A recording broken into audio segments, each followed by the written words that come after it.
À la une de l'actualité, le journaliste congolais face au défi de l'intelligence artificielle, information et désinformation en ces temps de guerre d'agression rwandaise. C'est le thème d'un forum organisé ce lundi 5 mai au fleuve Congo Hôtel en marge de la Journée mondiale de la liberté de la presse. Devant le deux présidents de deux chambres du Parlement, le journaliste et plusieurs autres personnalités politiques, le président Félix Tshisekedi a, au-delà de rappeler le rôle que joue le journaliste face aux défis qui guettent la nation, réaffirmé qu'il ne braderait jamais les richesses du pays.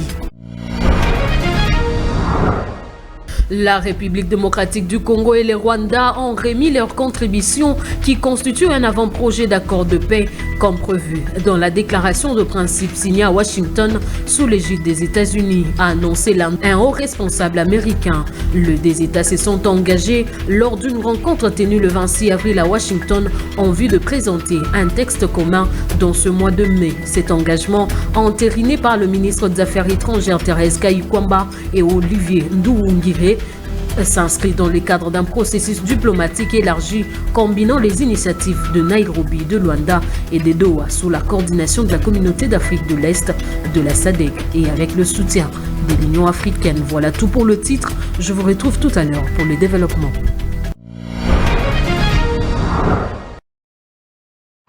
Nouvelle édition d'information sur Bossolo TV. Mesdames, Messieurs, bonsoir et bienvenue. Nous ouvrons cette édition du journal par cette information à l'occasion de la 32e journée mondiale de la liberté de la presse célébrée cette année, ce lundi 5 mai à Kinshasa. Le président de la République, Félix Tshisekedi Tshilombo, a tenu un discours fort à l'intention de professionnels de médias. À suivre ces reportages d'Edouard Chama, rendus ici par Julia Kamonia. Alors que le monde célèbre chaque 3 mai la journée mondiale de la liberté de la presse, en République démocratique du Congo, un forum a été organisé au fleuve Congo Hôtel lundi 5 mai 2025 à Kinshasa sous les thèmes « Le journaliste congolais face au défi de l'intelligence artificielle, information et désinformation en ces temps de guerre d'agression rwandaise ». Devant les deux présidents de deux chambres du Parlement, du gouvernement, de plusieurs autres personnalités politiques et médiatiques, de journalistes, des diplomates, acteurs de la société civile, le président de la République Félix Tshisekedi a, au-delà de rappeler le rôle que jouent les journalistes face aux défis qui guettent la nation, réaffirmé qu'il ne braderait jamais les richesses du pays. Chers journalistes, face aux défis auxquels notre nation est confrontée, votre rôle est plus crucial que jamais. Vous êtes les gardiens de la démocratie, les sentinelles de la vérité. Ceux qui, par leur rigueur et leur éthique, peuvent contrer ces vagues de désinformation. Vous êtes surtout les gardiens d'un espoir, celui d'un Congo libre, informé et debout. Je tiens ici, devant vous, à réaffirmer solennellement ce que j'ai toujours défendu. Jamais, mais au grand jamais, je ne braderai les richesses de la République démocratique du Congo. Pour Patrick Mouyaya, ministre de la Communication et Médias, l'engagement implicite du président de la République a permis d'accomplir des meilleurs progrès dans les secteurs. Permettez donc, Excellence Monsieur le Président de la République, au nom de tous les professionnels des médias ici rassemblés, de vous adresser notre plus profonde gratitude pour cet engagement et vous rendre les hommages que vous méritez. Je pense que nous ne ferons pas d'économie en applaudissant frénétiquement cet engagement. À en croire Christian Bossembe, président du CESAC, aucun journaliste n'a été tué, ni arrêté ou torturé à cause de ses opinions. Sous votre mandat, aucun journaliste n'a été tué. Aucun journaliste n'a été arrêté ou torturé à cause de ses opinions. Aucune rédaction n'a été saccagée. Aucune chaîne n'a été fermée sous les ordres des services comme ce fut dans le temps. Organisé conjointement par les ministères de la Communication et l'Organisation des Nations Unies pour la Science et l'Éducation, UNESCO en sigle, cet échange intervient dans un contexte très critique et sombre où le paysage médiatique fait face aux défis des délits de presse depuis l'occupation des villes de Goma et Bukavu par les rebelles du M23 soutenus par l'armée rwandaise. Et puis après une altercation entre le membre du bureau de l'Assemblée provinciale de Lomami la semaine dernière, une séance a été convoquée dont 21 députés provinciaux de Lomami présents dans la salle de plénière de l'Assemblée provinciale ont voté ce lundi 5 mai 2025 pour la déchéance du vice-président de cet organe délibérant, Augustin Malangoudjibou. La décision a été prise à l'unanimité par le 21 députés présents et a été motivée par des accusations graves telles que l'incompétence, l'usurpation de pouvoir et l'immoralité. Cette plénière, présidée par Patrick Kilolongoy, président de cet organe, a vu la lecture d'une pétition déposée par le député Joseph Komo, qui a été le déclencheur de cette action. Augustin Malangou, désormais ex-vice-président de l'Assemblée provinciale de Lomami, était absent lors de cette séance décisive, un fait qui n'a pas échappé aux membres présents pour le destituer de ses fonctions. Avec la déchéance d'Augustin Malangou en vide, s'est créé au sein du bureau. Une élection pour élire son successeur est prévue dans les jours à venir. Les observateurs s'accordent à dire que le futur titulaire du poste pourrait être choisi parmi les députés du territoire de Cabinda. Très critique envers le finance de la RDC après son départ du ministère de Finances, Nicolas Kazadi s'est déchaîné sur la mauvaise gouvernance financière, le détournement de fonds, le manque de vision ainsi que sur le mauvais entourage du chef de l'État qui ne permet pas les développements. Israël Bentoumba pour plus amples détails. Reçu dans le magazine à Sololi, animé par la conseillère Pauline Kimuntu, l'ancien ministre des Finances de la République démocratique du Congo, Nicolas Kazadi, a dénoncé le mauvais entourage du président Félix Tshisekedi qui ne lui permet pas de bien travailler. Pour cet ancien ministre, Nicolas Kazadi affirme que l'État avait créé 53 établissements publics au cours du premier mandat du chef de l'État, Félix Antoine Tshisekedi Tshilombo, sans aucune prévision budgétaire. Oh, nous, c'est Lingawana. Ils ont le même entourage, c'est toujours pour ce mauvais entourage que moi-même je suis victime. Les gens pensaient que j'avais volé, je devrais fuir. Ne me voyez-vous pas? Mais comment mes détracteurs sont comme Satan, ils n'admettent pas la défaite. Ce mauvais entourage-là continue. C'est vrai, je les confirme, le chef de l'État est mal entouré.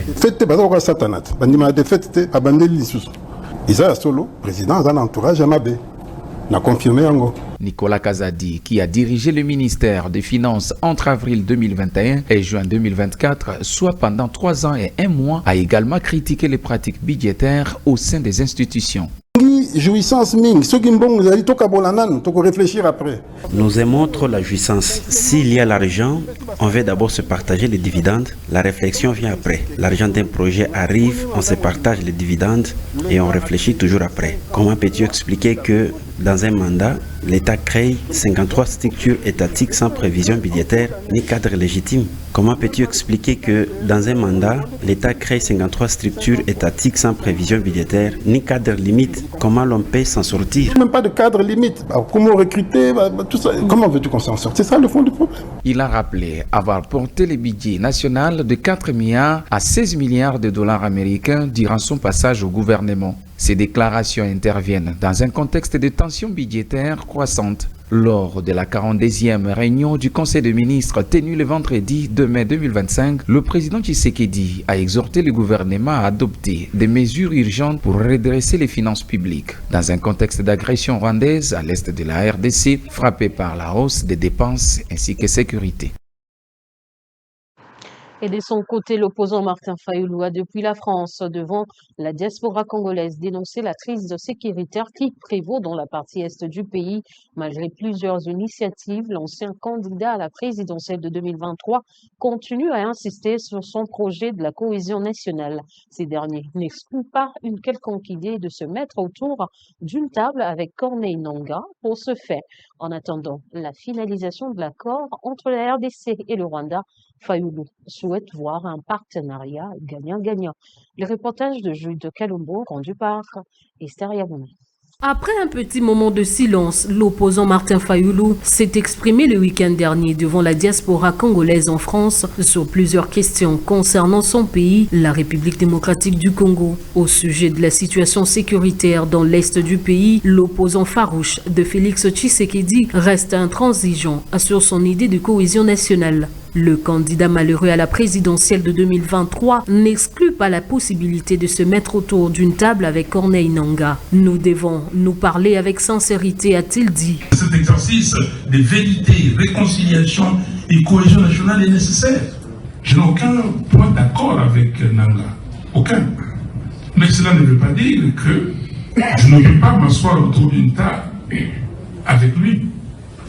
Parce que j'ai pardonné. On doit se parler, mais avec sérénité. L'accord de principe signé entre la RDC et le Rwanda est mal perçu par l'homme qui s'est dit président élu en 2018. Cependant, il salue la première assertion qui se base sur le respect de la souveraineté de chaque État. Ces principes qui sont déséquilibrés, c'est-à-dire en défaveur du Congo.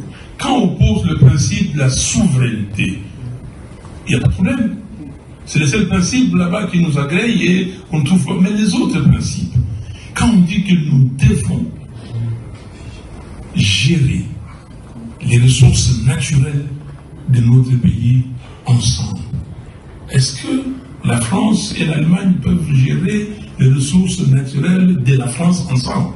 Le changement étant, lui, d'après se dire, Martin Fayulu Madidi pense que ce principe signé à Washington il y a quelques semaines, en attendant la finalisation, sont déséquilibrés en défaveur de la RDC. D'où son souhait d'un partenariat gagnant-gagnant. La République démocratique du Congo et les Rwanda ont remis leur contribution qui constitue un avant-projet d'accord de paix comme prévu dans la déclaration de principe signée à Washington sous l'égide des États-Unis, annoncé lundi un non-responsable américain. Les deux pays s'étaient engagés lors d'une rencontre tenue le 26 avril à Washington à présenter un texte commun au plus tard le 2 mai 2025. Cet engagement, entériné par le ministre des Affaires étrangères Thérèse Kayikwamba-Wagner de la RDC, Olivier Nduhungirehe du Rwanda, s'inscrit dans le cadre d'un processus diplomatique élargi combinant les initiatives de Nairobi, de Luanda et de Doha sous la coordination de la communauté d'Afrique de l'Est et de la SADC et avec le soutien de l'Union africaine. En cas de divergence persistante sur le contenu du texte, la déclaration de principe prévoit une réunion ministérielle à Washington sous la médiation du secrétaire d'État américain.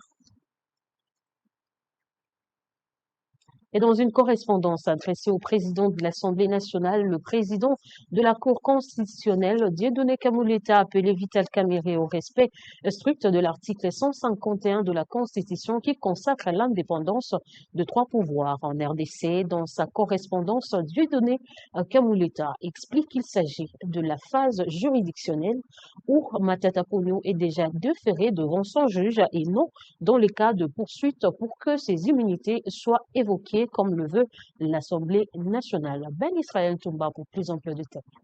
Le président de la Cour constitutionnelle, Dieudonné Kamuleta, a appelé vendredi demain le président de l'Assemblée nationale, Vital Kamerhe, à respecter l'article 151 de la Constitution. Dans une correspondance adressée à ces derniers, Kamuleta a rappelé que cette disposition exige que les juridictions statuent librement sur les affaires dont elles sont saisies sans interférence ni entrave. Le président de la Cour constitutionnelle précise dans sa lettre que la procédure en cours a dépassé la phase préjuridictionnelle et qu'à ce stade, il n'est plus possible d'évoquer la question de l'autorisation des poursuites ou de la levée d'immunité. Autrement dit, souligne Kamuleta, l'article 151 s'applique dans le cas où un député aurait commis une infraction et où le ministère public envisagerait d'engager les poursuites ou de procéder à son arrestation. Pour les cas de Matata Ponyo, ce n'est plus le cas. Il est déjà traduit devant une juridiction de jugement et l'organe de poursuite s'est déjà dessaisi du dossier à la suite de la requête aux fins de fixation de l'audience. Nous sommes actuellement dans une phase juridictionnelle et non dans celle de poursuite, a-t-il indiqué. À ce stade, la Cour ayant déjà pris la cause en délibéré, elle doit se prononcer sur toutes les questions de procédure et des fonds soulevés dans le cadre de cette instance. Il y a quelques jours, Vital Kamerhe avait dénoncé la violation de la loi par la Cour constitutionnelle dans les procès contre le député Matata Ponyo sans que ses immunités parlementaires n'aient été levées. Le président de l'Assemblée nationale avait alors demandé à la Cour de suivre la procédure légale en exigeant qu'elle adresse officiellement une demande de levée d'immunité à l'Assemblée pour l'élu de Kindu. Poursuivi notamment pour détournement des fonds dans l'affaire du parc agro-industriel de Bukangalonzo, la dernière comparution de Matata Ponyo, le ministère public avait requis 20 ans de travaux forcés à l'encontre de Matata Ponyo, assortis de 10 ans d'inéligibilité. Une décision qui avait suscité beaucoup de réactions dans la classe politique congolaise. Et puis la cohésion sociale entre les communautés et la reprise des activités socio-économiques dans la région Kunda, c'est le résultat du travail abattu par le gouverneur des Lituri dans l'approche non militaire. Faisons le point ici avec Olivier Baïmouka. L'approche militaire à côté des non-militaires, stratégie mise en œuvre par le commandant des opérations militaires en Ituri, a pacifié la zone de Kunda en chefferie de Babelebe. S'inscrivant dans cette logique, sur instruction du lieutenant-général Luboya Kachama Johnny, c'est le colonel Siro Simba Bunga Jean, administrateur de ces territoires, a palpé du doigt l'amélioration de la situation sécuritaire actuelle. Parce que sinon, on va vous demander qui bloque qui et pour quel objectif. Durant 3 jours à Kunda, ceci a contribué et redynamisé la cohésion sociale et la paix associée à la reprise des activités socio-économiques qui se déroulent le jour tout comme la nuit. Pour pérenniser ces acquis de paix et la cohabitation pacifique enregistrée à cette période de l'état de siège, l'administrateur du territoire a échangé avec toutes les couches sociales de la chefferie. Nous gérons la population. Dès lors qu'il y a un problème au sein de la population, c'est là où nous devons nous focaliser. C'est pourquoi la raison de ma mission ici sur l'instruction de l'autorité provinciale pour mettre de l'ordre. Occasion pour lui de lancer un appel à l'unité. Pour la population, un message de paix, qu'elle puisse vaquer librement à ses occupations. Et il n'y aura pas blocage. Ceux-là qui sont à Mwanga, ils peuvent arriver à Kunda sans problème. Et des Kunda peuvent aller à Mwanga sans problème parce que nous prenons la libre circulation de la population et de ses biens. Incroyable mais vrai, des maisons commerciales construites en dur poussent comme des champignons grâce à la restauration de l'autorité de l'État et la stabilité sécuritaire telle que voulue par le chef de l'État congolais Félix Antoine Tshisekedi Tshilombo, initiateur de l'état de siège pour le bien-être de sa population. Et dans le reste de l'actualité, le monde entier célèbre le 5 mai de chaque année la journée mondiale de la sage-femme, une journée conçue dans le but de faire voir l'importance de ce métier au grand public et faire comprendre qu'en ce jour, ce métier n'est pas seulement pratiqué par les femmes, mais les hommes en pratiquent. André Bozéma. Depuis plus de 15 ans aujourd'hui, chaque le 5 mai de l'année est dédié à l'un des plus beaux métiers du monde. Il s'agit de la Journée mondiale de la sage-femme, une profession qui comporte multiples facettes. Cependant, reste encore trop méconnue du grand public. Cette journée est une occasion pour la découverte de ces métiers de donneuses de vie. Mais aussi, elle sert à rendre hommage aux femmes et aux hommes qui le pratiquent et de faire voir son importance au sein de la société. L'Association nationale de sages-femmes libérales profite de cette journée particulière pour enseigner le grand public sur la richesse du dit métier, tout en présentant les compétences nécessaires et la diversité de leurs activités quotidiennes. Reconnue comme profession médicale, la formation dans ces domaines nécessite 5 années d'études, dont une de médecine. La sage-femme surveille la grossesse, en suit l'évolution et gère l'accouchement. Ces métiers autrefois réservés aux femmes est maintenant mixte, bien qu'à peine 300 hommes l'exercent selon les statistiques. Chez le grec, ce terme désignait l'acte d'accoucher. Aujourd'hui, il est surtout employé par les philosophes et est devenu l'art d'accoucher les esprits. Notons que les sages-femmes de sexe masculin sont habituellement désignées par le terme de maïticien. Et tout à fait autre chose dans ce journal, la venue de Juileri à son croisement avec celle de Cabinda se trouve dans un état de dégradation très avancé, confronté à des difficultés quant à leur circulation. Le motocycliste trouvé sur place en dénonçait la lassitude qui s'observe dans le chef des autorités compétentes dans la réhabilitation de ce tronçon de grande importance pour le Quinois. Sarah Mbombo et Dan Mbouy pour le reportage. Lors d'une descente effectuée au rond-point de Juileri par l'équipe de Bossolo Télévision en vue de s'imprégner de l'état de cette route, le constat fait reste très acerbe. Du rond-point de Juileri, en prolongeant cette avenue jusqu'à son croisement avec celle de Cabinda, la chaussée est dans un état très vétuste qui ne permet pas aux usagers de cette voirie à circuler librement.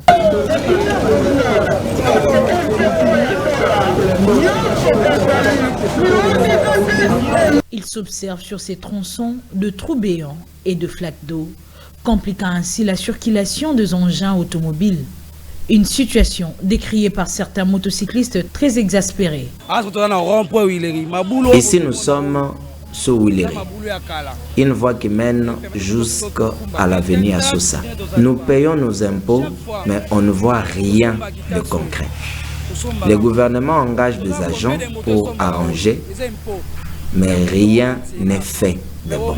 Ils viennent juste pour mettre de cailloux, puis ils s'en vont. L'état dans lequel se trouve cette route nous met en difficulté énorme, car ça crée des embouteillages. Il se remarque que ces derniers temps à Kinshasa, il n'y a plus de routes. Presque toutes sont dans un état de délabrement très avancé.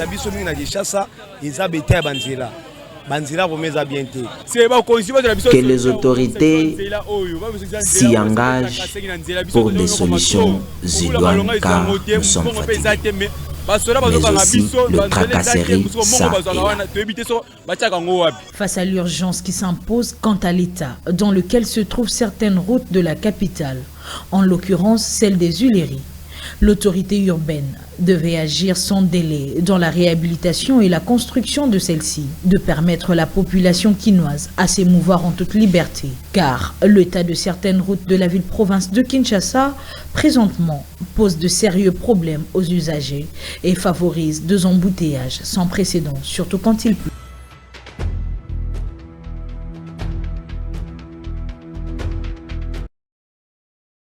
Et puis les États-Unis encouragent la signature d'un accord de paix entre la République démocratique du Congo et le Rwanda dans les 2 mois à venir.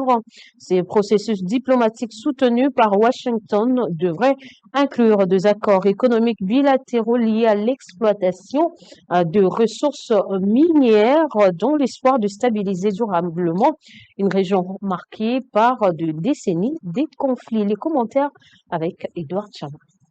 Dans une interview accordée à Reuters la semaine dernière, Massad Boulos, conseiller principal du président Donald Trump pour l'Afrique, a révélé que les États-Unis poussent le Congo et le Rwanda à signer un accord de paix d'environ 2 mois à la Maison-Blanche. À l'en croire, cet accord sera accompagné de contrats miniers bilatéraux qui pourraient apporter 2 milliards de dollars d'investissements occidentaux dans la région. Lorsque nous signerons l'accord de paix, l'accord sur les minerais avec la RDC sera signé ces jours-là, puis un accord similaire, mais d'une taille différente sera signé ces jours-là avec le Rwanda, a déclaré Boulos depuis Doha, la capitale du Qatar. Cet accord de paix, soutenu par les États-Unis, intervient dans un contexte d'avancée sans précédent des rebelles du M23 soutenus par le Rwanda au Congo.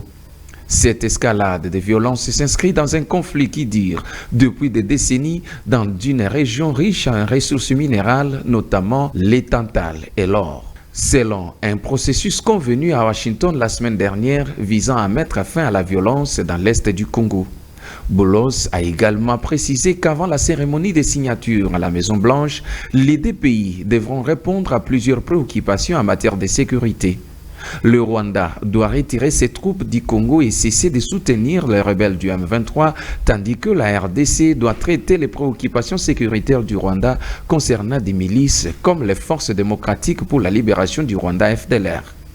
Un comité de suivi comprenant les États-Unis, le Qatar, la France et les Togo, représentant l'Union africaine, a été nommé pour surveiller les progrès de deux pays vers l'accord de paix. Les prochaines semaines seront cruciales pour déterminer l'avenir de la paix dans cette région instable. Et voilà qui met fin à cette édition d'information coordonnée par Ben Israël Ntumba, réalisée par Héritier Mutombo et Prince Ngoy. Merci à vous de nous avoir suivis et bonne suite de programme sur Go Solo TV, la première chaîne au cœur des investigations en RDC. Au revoir.